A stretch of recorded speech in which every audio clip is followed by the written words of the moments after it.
lalpa lan pathian ro rui isa ngai na te ikhomai na te mangai na te loini ya kan chana ba yan ine na lom tu kan soya lalpa hen shuat ngin chon duwe oeme a hunre to takatang khan nangin kai boy china har sanadam takkara po namma unkuine kai boy na changin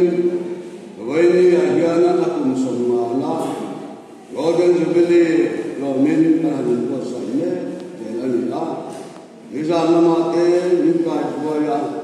loini apo kon takat maite ninte ka bang koi mine na lo tu kan se jonal ba kan ti tu omte thata ka kan gan chwa ti na duren